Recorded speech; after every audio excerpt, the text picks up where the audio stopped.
Assalamu alaikum. Here is the dietitian Aisha Sajjad, and now we will. Assalamu alaikum. Here is dietitian Aisha Sajjad, and today I am here to deliver the sessions of metabolic disorder series, tyrosinemia and its nutritional aspects. तो हम जो है वो सबसे पहले अपने जो metabolic जो सीरीज स्टार्ट कर रहे हैं वो टायरोसिनीमिया से स्टार्ट कर रहे हैं, देन हम लोग जनवरी में मजीद जो है वो मेटाबॉलिक डिसऑर्डर की सेशंस को कंटिन्यू करेंगे। तो ये एक शॉर्ट सा एकेडमी इंट्रोडक्शन है एकेडमी का, ऑप्टिमम न्यूट्रोफिट एकेडमी का। ठीक है, ये कुछ सर्टिफिकेट्स हैं and here is my short introduction.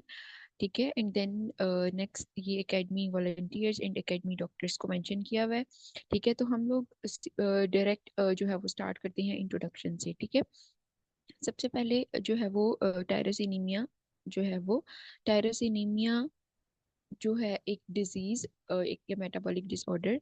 ठीक है, ये एक इनहेरिटेड मेटाबॉलिक डिसऑर्डर है। ठीक है, और आप अपने पिक्टोरियल जो है वो इमेज से देख सकते हैं कि जो भी प्रोटीन हमने फूड से ले रहे हैं या जो भी मसल से आ रहा है अमाइनो एसिड्स। ठीक है, टायरोसिन वो टायरोसिन जो है वो यानी अमाइनो एसिड यानी टायरोसिन जो है वो एक एरोमेटिक अमाइनो एसिड है।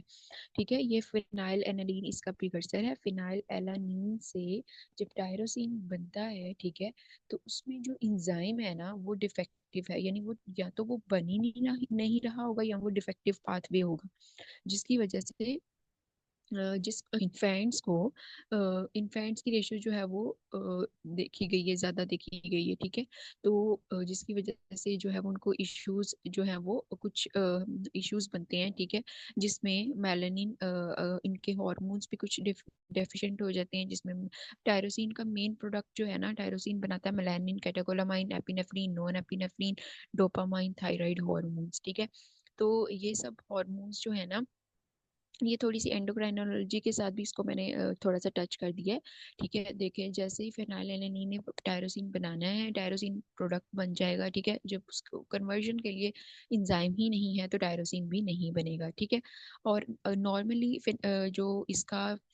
जो नॉर्मली इसका फंक्शन है वो ये है कि फेनाइलएलानाइन से टायरोसिन एंड टायरोसिन से मेलानिन बनता है, कैटेकोलामाइंस बनते हैं, एपिनेफ्रिन, नॉन एपिनेफ्रिन बनते हैं, जो कि हमारे एड्रीनल मेडुला जो है वो ब्लड में सिक्रीट कर देता है। ठीक है, इसके अलावा जो है वो डोपामिन सिक्रीट करता है, थायराइड हार्मोन्स को भी अपनी रेगुलेशन के लिए टायरोसिन चाहिए होता है। ठीक है, एपिनेफ्रिन, और अगर मैं कैटेकोलामाइंस की बात करूँ तो ये टिश्यूज में इसकी प्रोडक्शन होती है। अगर मैं एपिनेफ्रिन, नॉन एपिनेफ्रिन की बात करूँ तो एड्रीनल मेडुला इसको ब्लड में रिलीज करते हैं। ठीक है, एपिनेफ्रिन, नॉन एपिनेफ्रिन जो है वो जैसे ही ब्लड या फिर हमारी बॉडी अगर या हमारे हॉर्मोन्स बॉडी अगर कॉम्प्रोमाइज स्ट्रेट में, जैसे बीपी हाई हो गया है, ठीक है, तो एपिनेफ्रिन, नॉन एपिनेफ्रिन एक्ट करते हैं। ठीक है, ये रिलीज होते हैं। ठीक है, और फॉर एग्जांपल जैसे हाइपोग्लाइसीमिया है तब भी क्योंकि बॉडी अगर फाइट एंड फ्लाइट के रिस्पॉन्स में जाती है तो एपिनेफ्रिन, नॉन एपिनेफ्रिन दोनों रिस्पॉन्स करते हैं। उसके अलावा एपिनेफ्रिन जो है अगर हमारे हार्ट के मसल्स ने कॉन्ट्रैक्ट रिलैक्स करना है तो भी एपिनेफ्रिन जो है वो तो सिर्फ एपिनेप्स यहाँ पे बात सिर्फ एपिनेफ्रिन की, और के वो दोनों जो है वो एक्ट करते हैं, यानी कि वो सिक्रीट आउट होते हैं। फिर इसी तरह से ये था एंडोक्राइनोलॉजी का थोड़ा सा ओवरव्यू कि आपके जो मेटाबॉलिज्म अगर प्रॉपर नहीं है तो आपके हार्मोनल फंक्शनिंग पे भी जो है वो इफेक्ट आता है। ठीक है, अब टायरोसिनीमिया के भी डिफरेंट टाइप्स हैं। हम सिर्फ टायरोसिनीमिया फर्स्ट को यहाँ पे मेंशन किया हुआ है। टायरोसिनीमिया 1 है, टायरोसिनीमिया 2 है, टायरोसिनीमिया 3 है। अब जो यहाँ पे आपको इमेज में दिख रहा है ना, जो मेटाबॉलिक इमेज है यहाँ पे टायरोसिन की रिएक्शंस की, कि एफएच एंजाइम डिफेक्टिव है, वो अगर प्रॉपरली वर्क नहीं करेगा तो फ्यूमेरिक एसिड और एसीटो एसिटिक एसिड जो है वो नहीं बनता। ठीक है, तो ये है टायरोसिनीमिया 1। ठीक है, टायरोसिनी अब जो देखें एसीटो एसीटेट है ना, अगर फ्यूमेरिक एसिड और एसीटेट ये दोनों प्रोडक्ट्स अगर फ्यूमेरिक एसिड नहीं बन रहा, इसका मतलब है आपका जो क्रेब साइकिल ग्लूकोज का, अगर आप लोगों ने मेटाबॉलिज्म पढ़ लिए हो, ठीक है, आप उसको जरा क्लिक करें कि ग्लूकोज और आपके जो टीसीए साइकिल जो है, क्रेब साइकिल आपकी ग्लूकोज बनाने में हेल्प करता है। ठीक है, तो आपका ग्लूकोज प्रॉपरली नहीं बन पा रहा होता है, ठीक है, उसमें डिस्टर्बेंस आ जाती है। फिर जो एसीटो एसीटेट है वो फैट की मेटाबॉलिज्म में हेल्प करता है। तो ये दोनों तरह से हमने हार्मोन्स का भी देख लिया, हमने देख लिया कि हार्मोन्स किस तरह से डिस्टर्ब हो सकते हैं, ठीक है। और उसके अलावा हमने देख लिया कि किस तरह से क्रेब्स साइकिल यानी कि ग्लूकोज भी जो है वो प्रॉपरली उसमें भी डिसफंक्शनिंग हो सकती है, ठीक है। और जो है वो इसके अलावा अगर हम जो है वो ये बुलेट्स अगर मैं यहाँ पे इसको रीड करूँ, आप देख सकते हैं जिस तरह हम लोगों ने डिस्कस कर लिया, due to the defective enzyme of phenyl acetate hydrolase enzyme. और इसकी अगर मैं प्रीवेलेंस बताऊं कि cause the death in first year of life, अगर ये अनट्रीटेड हो, ये उस केस में लिखा हुआ है, ठीक है, कि अगर अनट्रीटेड हो तो ये कैंसर में भी शिफ्ट हो जाता है मजीद आगे, ठीक है। और अगर ये अनट्रीटेड है तो जो है वो इसके साथ साथ जो है वो मजीद कॉम्प्लिकेशंस भी हम लोग नेक्स्ट उसको डिस्कस करेंगे। और इसकी अगर मैं प्रिवेलेंस की बात करूं तो 1989 में कनाडा में सबसे पहले इसकी रिसर्च हुई थी टायरोसिनीमिया की। उन्होंने क्या किया था, उन्होंने अपने रिसर्च सेंटर में कुछ टायरोसिनीमिया के कुछ एक ग्रुप ले लिया था इन्फेंट्स का, तो उनको उन्होंने ट्रीट किया था और उन्होंने रिजल्ट्स आइडेंटिफाई किए थे और उनकी न्यूट्रिशनल मैनेजमेंट की थी, जिसकी वजह से बहुत डिफरेंस जो था वो उनको नजर आया था, ठीक है। तो उन्होंने ग्लोबली प्रीवेलेंस में यानी कि 100,000 पीपल में से ये वन और जो टू के रिस्क चांसेस होते हैं होने के, ठीक है। कुछ टायरोसिनीमिया टू अगर हम देखें तो टायरोसिनीमिया टू भी इंजाइम डिफेक्ट, अगर इंजाइम डिफेक्टिव है, ठीक है, तो अगर लीवर के इंजाइम जैसे कि लीवर ने जब कन्वर्जन करनी है तो उसको ट्रांसअमाइनेज इंजाइम चाहिए, अगर वो नहीं है तो वो उसे टायरोसिनीमिया टू कह देते हैं। और इसी तरह से न्यूनेटल टायरोसिनीमिया है, उसमें क्या होता है कि उसमें जो है वो अगर फॉर एग्जांपल अगर लीवर उसको जो है वो लीवर बाय बर्थ ही उसका लीवर प्रॉपर फंक्शनिंग नहीं कर रहा तो उसको हम कह देते हैं और टायरोस जिसकी वजह से ये जो रिएक्शन है वो सही तरह से नहीं हो पाता, टायरोसिन नहीं बन पाता, ठीक है, तो उसको हम कह देते हैं न्यूनेटल टायरोसिनीमिया, ठीक है। और अब इसको हेपेटोरीनल दोनों यानी हेपेटो लीवर रीनल किडनी से रिलेट कर रहा है, यानी इसका मतलब है कि इसमें मेजर दो ऑर्गन्स डिस्टर्ब हो रहे हैं, लीवर और किडनी, ठीक है। इसको हम हेपेटोरीनल टायरोसिनीमिया भी बोलते हैं, ठीक है। और इसके अलावा जो है यहाँ पे कुछ इंजाइमेटिक एसेस हैं, आप चेक कर सकते हैं इसके जो बायोकेमिकल रिएक्शंस हैं। यहाँ पे ये मैंने जूम करके इसको स्क्रीन पे शो हो रहा होगा, आप देखिए सब जितने भी प्लाज्मा अमाइनो एसिड्स लेवल हैं, अच्छा इसके दो इंडिकेटर्स हैं, आप इसको ब्लड में भी मेजर कर सकते हो और इसको प्लाज्मा में भी मेजर हो जाता है और यूरिन में भी हो जाता है, लेकिन ब्लड में जो है वो उसके ज़्यादा एक्यूरेट रिजल्ट आते हैं। उसका भी ब्लड का जो बायोमार्कर होता है वो होता है सक्सिनाइल एसीटोन। अगर ब्लड में ये इंडिकेटर मार्कर जो है वो ज़्यादा आ रहा है तो इसका मतलब है, अगर वो उसमें डिस्ट्रप्शन है, उसकी रीडिंग नॉर्मल नहीं है, तो इसका मतलब है कि वो ब्लड जो है वो शो कर देता है। और ये बेसिकली प्लाज्मा में हुआ हुआ है, ठीक है। प्लाज्मा में देखें दो हार्मोन्स जो दो अमाइनो एसिड्स जो हैं वो वेरी कर रहे हैं, उनकी रीडिंग्स A282 है एक की रीडिंग और एक की विलाइन की रीडिंग 82 है, यानी ये कम हुआ हुआ है। और ट्रिप्टोफैन जो है टायरोसिन जो है वो 19 से इसकी रेशियो 119 से बढ़ी हुई है। जो यूरिन है उसमें इसकी कोई चेंजिंग नहीं है, फॉस्फेट लेवल्स हैं, फॉस्फेट बेसिकली जितने भी आप किडनी जिस तरह आप किडनी में जो है वो टेस्ट करते हैं, ठीक है, उसमें यूरिन क्रेट को मेजर करते हैं, बेसिकली वो सब टेस्ट भी इसके साथ होंगे।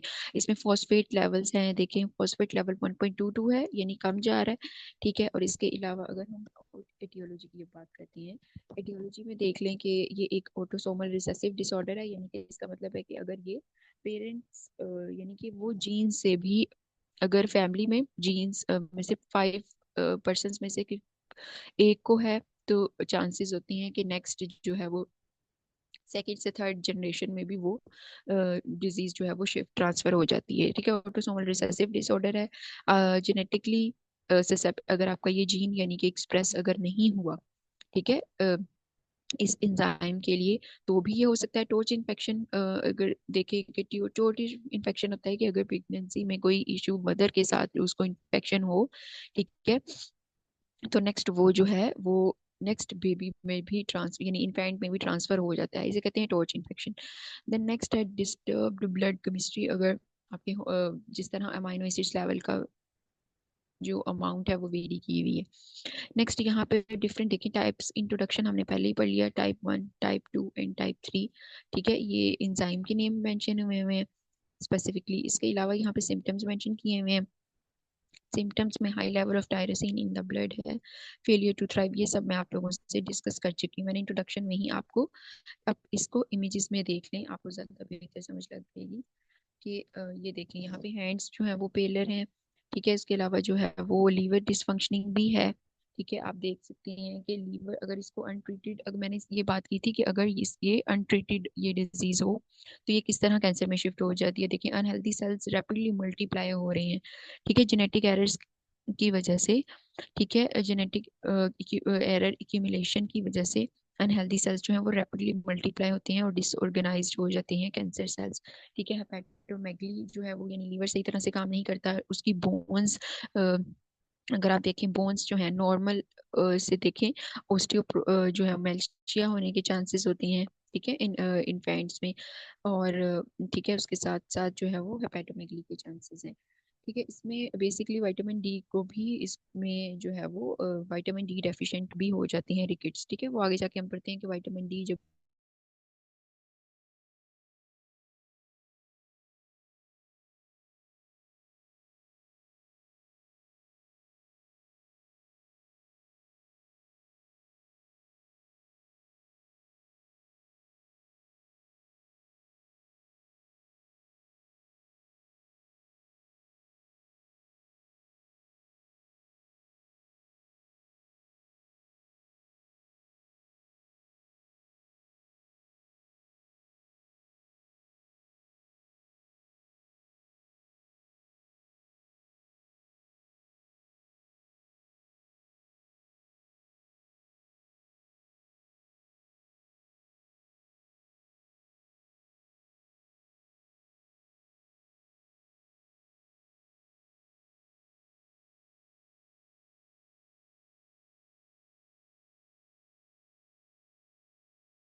पेशेंट इन्फेंट अगर टायरोसिनीमिया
जी, हम लोग बात कर रहे थे, sorry for the signal interruption.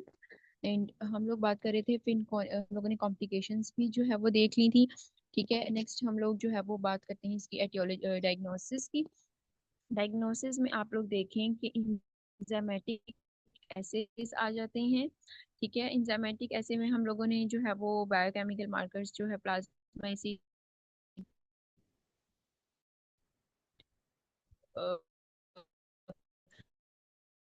Plasma amino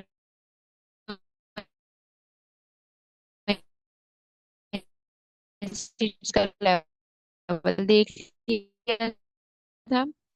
ठीक है, इसके अलावा जो है वो ब्लड यूरिया नाइट्रोजन। ठीक है, ये मेजर करेंगे। अल्ट्रासाउंड होता है कि बोन डेंसिटी, बोन्स की डेफिनेशन मेजर कर दी। नेक्स्ट है ग्लूकोज, फॉस्फेट, कैल्शियम लेवल।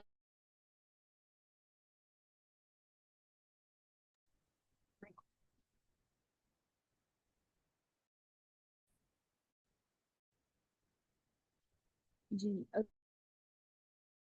एक किडनी का पेशेंट है, उसके लिए भी जो है वो उसी तरह से जो है वो क्रेट के टेस्ट और ये सब टेस्ट जो है वो करवाए जाती हैं। ठीक है, इसमें भी बेसिकली वही, यहाँ पे जो है वो टायरोसिन की पेशेंट जो है वो यहाँ पे पेशेंट्स की रेशो, ये एक जो है न्यूट्रिशनल सपोर्ट प्रोटोकॉल, एक जो है वो बुक, जिससे ये जो है वो सब जो है इसका रेफरेंस भी मेंशन है। ठीक है, आप कर लीजिएगा।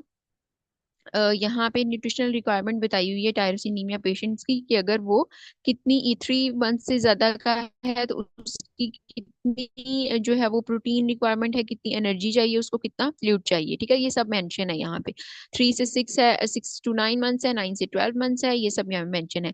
बेसिकली जो हम यहाँ पे जो है वो अगर डिस्कस करेंगे वो ये है कि न्यूट्रिएंट्स में देखें, आप सीरियल्स में आप देखें कि कितना है। फिनाइल एलेनिन जितना प्रिकर्सर हम दे रहे हैं, बेसिकली प्रोडक्ट भी तो उतना ही बने, प्रोडक्ट भी तो उसके अकॉर्डिंग बनेगा ना, यानी टायरोसिन हमारा प्रोडक्ट है तो 30 है, और उसकी रेशो 20 है। फैट्स की 5 से 4 है, फ्रूट्स की 15 से 10 है, वेजिटेबल्स की 15, और टायरोसिन की 10 है। ठीक है, आप यानी कि फ्रूट्स और वेजिटेबल्स दे सकते हैं। ठीक है, वो नेक्स्ट एक मैं टेबल जो है वो आपको दिखा देती हूँ, जिसमें आप फूड चॉइसेस को देख सकते हैं। काओ मिल्क हो या फिर डेयरी प्रोडक्ट से बनी हुई कोई चीज, जैसे डेयरी प्रोडक्ट से योगर्ट है, मिल्क जो है वो,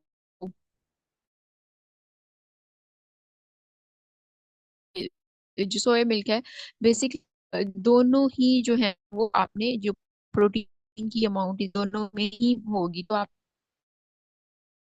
बहुत जो है वो जो मॉनिटरिंग करनी है कि किसमें कितना कंटेंट है, और उसके अकॉर्डिंग का plan है कि आपने प्रोटीन्स को जो चॉइस देनी है उनको। ठीक है, और उनकी जो है वो प्रोटीन अगर आप उनको दे भी रहे हैं, यानी कि अगर आपने पर डे में भी उसकी 20 mg 15 mg पहले तो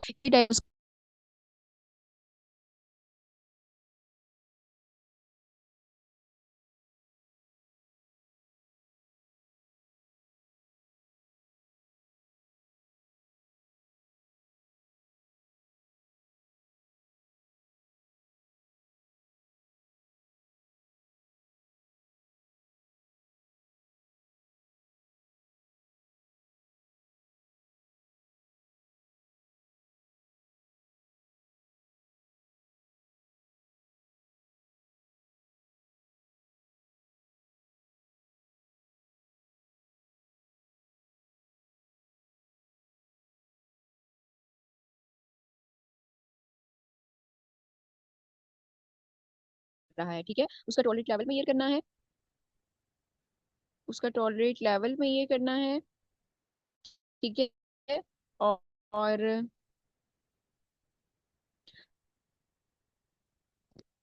हेलो।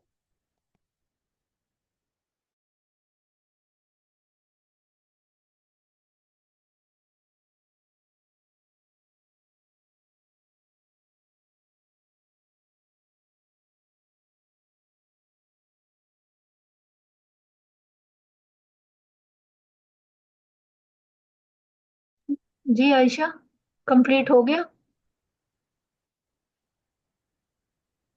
मेरी आवाज आ रही है? जी जी, बस न्यूट्रिशनल मैनेजमेंट रह गई है। ठीक है। Okay okay okay. जी जी, आपकी आवाज आ रही है। ठीक है ठीक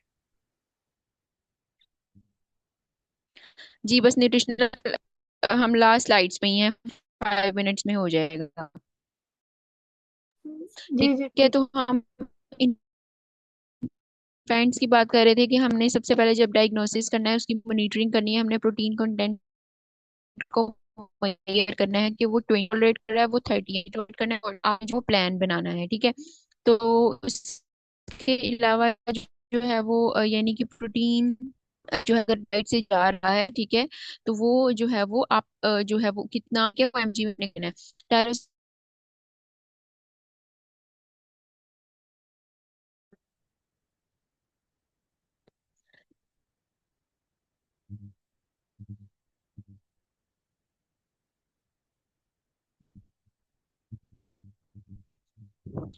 जी, कितने आपने जो है वो tyrosine and phenyl alanine free foods formulas देने हैं, सप्लीमेंट्री फूड आपने फार्मूला देने हैं। इसके स्पेशली सप्लीमेंट्री फार्मूलाज पे फोकस किया जाता है, क्योंकि अक्सर ये इतने एक्सपेंसिव होते हैं कि पेशेंट जो वो जो है अफोर्ड उसको अफोर्डेबिलिटी पे इशू आ जाता है। ठीक है। इसके अलावा जो है वो feed a tyrosine hydrolyzed with milk. High carb diet आपने जो है वो चूज करनी है। ठीक है। सप्लीमेंट्स वाइट स्पेशली ख्याल रखना है कि विटामिन और मिनरल्स आप इनरिच उसको, एनर्जी उसकी कैलोरीज पूरी नहीं हो पा रही होती है, कैलोरीज पूरी करनी है, उसके न्यूट्रिएंट्स जो है वो न्यूट्रिएंट कम्प्रोमाइज हुआ होता है। ठीक है। तो उसके अकॉर्डिंगली आपने जो है वो डाइट प्लान बनाना होता है। Take the low tyrosine and line alanine diet, avoid from the आपने जितने भी जो प्रोटीन रिच सोर्सेज हैं, जैसे हम एनिमल प्रोटीन की बात कर लें, ठीक है, अगर हम जो डेयरी प्रोडक्ट्स की बात कर लें, तो ठीक है, इससे भी जो है वो अवॉइड करवाना है। ठीक है। यहाँ पे के लिए यहाँ पे यहाँ स्पेशल मेंशन किया हुआ है कि चिकन, ऑलमंड्स, बनाना, योगर्ट, चीज, सोया प्रोडक्ट्स जो है, उस सोया प्रोडक्ट और काउ मिल्क में क्या डिफरेंस आ जाता है। बेसिकली का सेम प्रोटीन है, और सोया प्रोडक्ट में भी सेम प्रोटीन कंटेंट है। ठीक है। सोया प्रोडक्ट हम वैसे लैक्टोज इंटॉलरेंस को पेरेंट्स को दे देते हैं, लेकिन यहाँ पे जो है वो जो है वो टायरोसिन जो है वो हाँ, बेसिकली जो सोया मिल्क है उसमें भी टायरोसिन का कंटेंट जो प्रोटीन सेम है, और दुकाओ मिल्क में भी सेम है। और वे प्रोटीन जो है ना, ये जो आप उसको ऑप्शन दे सकते हो, आप अगर वे में उसके टायरोसिन लेवल देखो वो कम होता है, लेकिन अकॉर्डिंग टू पेशेंट टॉलरेंस के अकॉर्डिंग ही आपने देना है कि उसमें कितने प्रोटीन्स हैं, और आया कि वो टॉलरेट कर रहा है, देन आप then you can go for the protein whey protein content. ठीक है। और अगर तो बिल्कुल वो तो कुछ ऐसे पेशेंट्स होते हैं, कुछ लो में टॉलरेट करते हैं, कुछ मॉडरेट में करते हैं, कुछ सीवियर में करते हैं, देन उसके अकॉर्डिंग हम रिस्ट्रिक्शंस फिर करते हैं। ठीक है। Then supplementation of the vitamin C and vitamin D. ठीक है। उसके अलावा जो है वो प्रोबायोटिक रिच जो है वो आपने फूड चॉइसेस देनी होती है। इसके अलावा ये टेबल है, आप देख सकते हैं इसमें कि आपने मीट प्रोडक्ट्स में कुछ जो है वो कुछ भी नहीं ऐड करेंगे। ठीक है। यहाँ स्पेशल कैटेगरी भी मेंशन है कि क्या चिकन, टर्की, फिश तो बिल्कुल भी जो है वो नहीं होगा। ठीक है। फैट और ऑयल में आप जो है फैट्स और ऑयल में जो है वो जा सकता है, लेकिन हेल्दी होना चाहिए। ठीक है। और इसी तरह से नट्स भी नहीं जाएंगे, क्योंकि नट्स में भी प्रोटीन कंटेंट्स और जो है वो ऐड हो जाएंगे, तो इसलिए जो है वो नट्स भी नहीं, सीड्स भी जो है उसमें भी कैटेगरी जैसे सेसमे सीड्स, पंपकिन सीड्स नहीं जाएंगे। वेजिटेबल्स भी जा सकते हैं, मिल्क प्रोडक्ट्स भी नहीं जाएंगे, लिग्यूम्स एंड बीन्स जो है वो भी जाएंगे। ब्रेड, सीरियल एंड लिग्यूम्स जो है वो जा सकते हैं। ड्राई फ्रूट्स एंड नट्स जो है वो यहाँ पे स्पेशल कैटेगरी मेंशन है। अच्छा, यहाँ पे एक केक स्टडी है, वो आप लोगों ने रीड आउट कर लेनी है। ठीक है। सिंपल, इसमें जनरल जो बात मैंने आपसे डिस्कस की हुई है, ठीक है, जो पॉइंट्स जो है वो डिस्कस कर लिए गए हैं। ठीक है। और इसके अलावा यहाँ पे रिपोर्ट्स उसकी लगी हुई हैं हिस्ट्री शीट्स में, आपने हिस्ट्री शीट्स को जो है वो प्रॉपरली जो है वो जिन स्टूडेंट्स तक ये स्लाइड्स दी है, ठीक है, वो स्लाइड्स जो है हिस्ट्री शीट को जो है वो रीड आउट कर लें। यहाँ पे योगर्ट के स्पेशल फॉर्मुलेशन की उसकी रेसिपी भी मेंशन की हुई है, अगर मैं जूम आउट करूँ। ठीक है। यहाँ पे ये देख लें, होम ट्रीटमेंट्स के लिए ये डॉक्टर ने क्या रिकमेंडेशंस की हुई हैं। ठीक है। और इसके अलावा जो है वो अ, यहाँ पे जो है वो यहाँ पे योग नहीं है कि हम उसको योगर्ट दें, क्योंकि वो भी प्रोटीन कंटेंट्स, और इसके अलावा हम योगर्ट जो है वो इसके अलावा जो है वो उसको नहीं जाएगा। ठीक है। और इसके अलावा यहाँ पे हिस्ट्री शीट आप लोगों ने इसको रीड आउट कर लेना है। ठीक है। ये एक जो है वो आतिफ शहजाद था जिसकी 8 मंथ्स थी, 5 kg उसका वेट था। ठीक है। मसल वेस्टिंग उसको हुई हुई थी। ठीक है। नेक्स्ट हम बात करते हैं स्पेशलाइज ट्रीटमेंट की। जब इस पेशेंट को हमने देखा था तो ये पेशेंट जो है वो उसके घर वाले जो यानी जो अटेंडेंट्स थे वो क्या क्या मिस्टेक कर रहे थे। उसको ट्रीटमेंट तो जो मेडिकेशंस का ट्रीटमेंट तो जा रहा था, लेकिन उसको साथ काउ मिल्क की कंजम्पशन करा रहे थे, एग वाइट दे रहे थे, मैश्ड बनानास जो है वो नहीं दे रहे थे। ये सब है बिफोर ईटिंग हैबिट्स। ठीक है। ये है मॉडिफिकेशन जो करवाई थी। ठीक है। तो एग वाइट देखें, प्रोटीन का एल्ब्यूमिन तो चला गया ना। ठीक है। प्रोटीन का सोर्स तो चला गया। मैश्ड बनाना दे रहे थे। ठीक है। मैश्ड पोटैटोस दे रहे थे, खीर जा रही थी, मिन्स चिकन जा रहा था। ठीक है। लेकिन जब उनको डाइटिशियंस जो है उन्होंने डाइटिशियंस के साथ उनका इंटरेक्ट हुआ तो देन उसके बाद क्या मॉडिफिकेशंस हुई कि उनको काउ मिल्क से अवॉइड करवाया, उनको एग से अवॉइड करवाया, चिकन बनाना से अवॉइड करवाया, पोरेज से अवॉइड करवाया, और इसके अलावा उनको जो सप्लीमेंट इसमें बेसिकली सप्लीमेंटल फार्मूला जो है वो ज्यादा हेल्पफुल रहते हैं। देखो आप उसको फ्रूट्स वगैरह तो दे सकती हो, उसको स्टीम वेजीज में उसको दे सकती हो। अगर बिल्कुल इन्फेंट है, बिल्कुल उसको नहीं खा सकता, तो आप वेजिटेबल्स भी नहीं दोगे। यानी कि इन्फेंट का जो प्लान होता है ना, जो वीनिंग से पहले का या वीन इनका जो प्लान बनता है इन्फेंट्स का।